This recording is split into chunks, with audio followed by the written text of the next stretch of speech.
سبحان رب السماوات والارض، اس لیے کہ جو رب آسمانوں اور زمینوں کا ہے، رب العرش اور عرش کا رب ہے، سبحانہ وہ پاک ہے، عما ان چیزوں سے، یصفون جو وہ بیان کر رہے ہیں یہ لوگ. یہ کیا بیان کر رہے ہیں کہ اللہ کی اولاد ہے. اللہ اس عیب سے پاک ہے. انسانوں کے لیے اولاد نہ ہونا عیب ہے، لیکن اللہ کے لیے اولاد ہونا عیب ہے، کیونکہ اللہ کے مثل کوئی چیز نہیں ہے. فَذَرْهُمْ يَخُوضُوا، پس اے نبی اتنے دلائل کے بعد آپ ان کو اپنے حال پہ چھوڑ دیں. کیا مطلب؟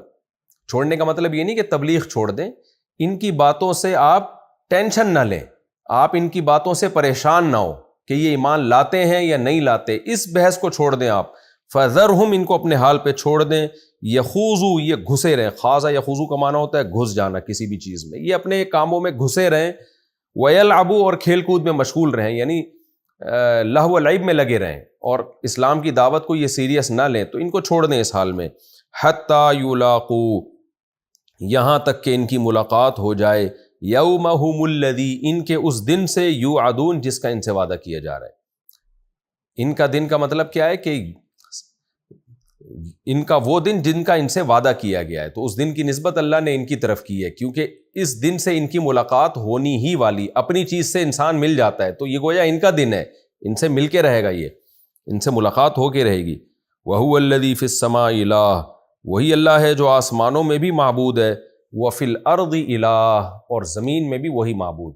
اگر آسمان میں کسی کی عبادت ہوگی تو بھی ایک اللہ کی، زمین میں ہوگی تو بھی ایک اللہ کی.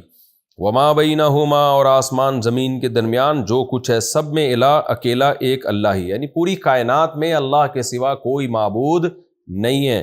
وعندہ علم الساعہ، اور اسی کے پاس قیامت کا علم ہے. وإلیہ ترجعون، اور اسی کی طرف تم لوٹائے جاؤ گے.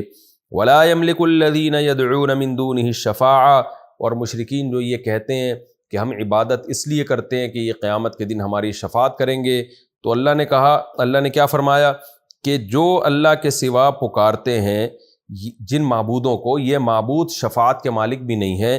الا من شہد بالحق، ہاں وہ شخص شفاعت کا مالک ہے جو حق کی شہادت دے، یعنی کلمہ توحید. یہاں حق سے مراد ہے کلمہ توحید.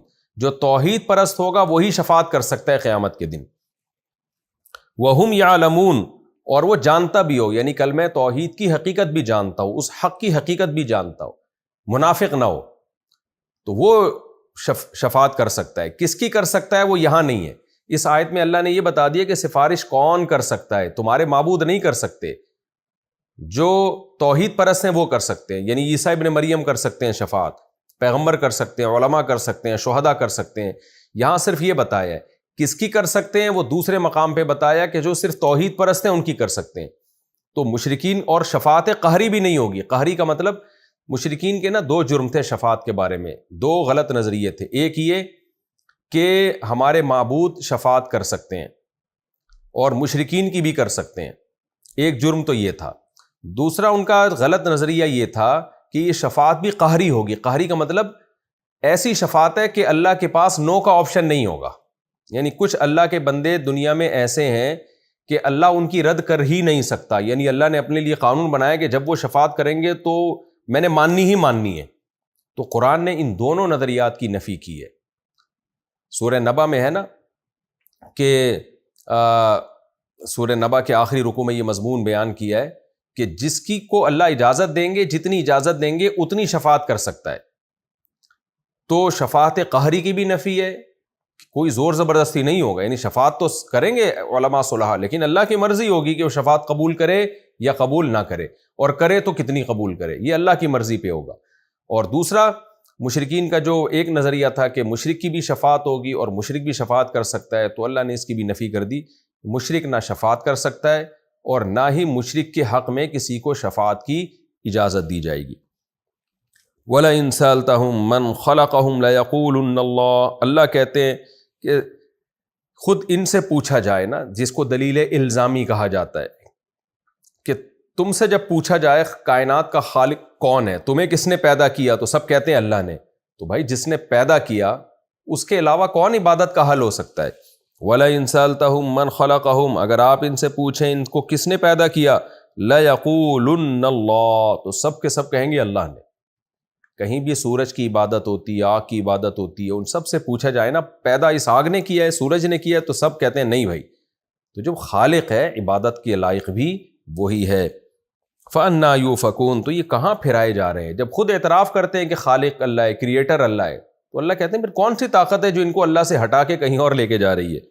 وَقِيلِهِ يَا رَبِّ إِنَّ هَؤُلَاءِ قَوْمٌ لَا يُؤْمِنُونَ، پھر اللہ نے مشرکین کو دھمکی بھی دی اور نبی کو تسلی بھی دی سورت کے آخر میں کہ اللہ کے پاس جیسے قیامت کا علم ہے تو اللہ کو نبی کے اس قول کا بھی علم ہے کہ نبی جو یہ کہتے رہتے ہیں یا ربی ان ہؤلاء قوم لا یؤمنون، اے میرے رب میری قوم ایمان نہیں لا رہی ہے، اللہ کہتے ہیں ہمیں پتہ ہے نبی کی یہ آواز ہے دل کی اور نبی کی یہ پکار ہے، تو ظاہر ہے اللہ اپنے پیغمبر صلی اللہ علیہ وسلم کی پکار پر جواب کیوں نہیں دے گا؟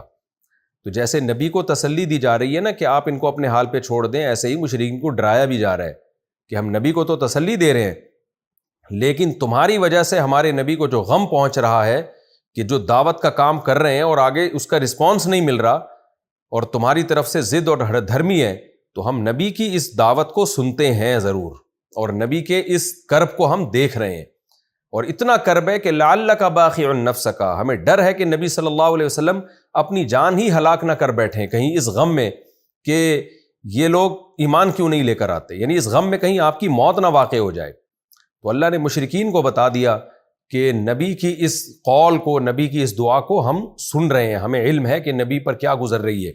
فاصفح عنہم، پس اے نبی آپ ان سے اعراض کریں کیونکہ ہم جانتے ہیں کہ آپ پہ کیا گزر رہی ہے، اس کا آپ کو بدلہ ملے گا۔ فاصفح عنہم وقل سلام، اور آپ ان سے کہہ دیجیے سلام، یہ سلام متارکت کہلاتا ہے، جان چھڑانے والا سلام، کہ آپ اپنے کام میں لگے رہیں اور ان سے بحث نہ کریں۔ فسوف یعلمون، ان قریب ان کو پتہ چل جائے گا۔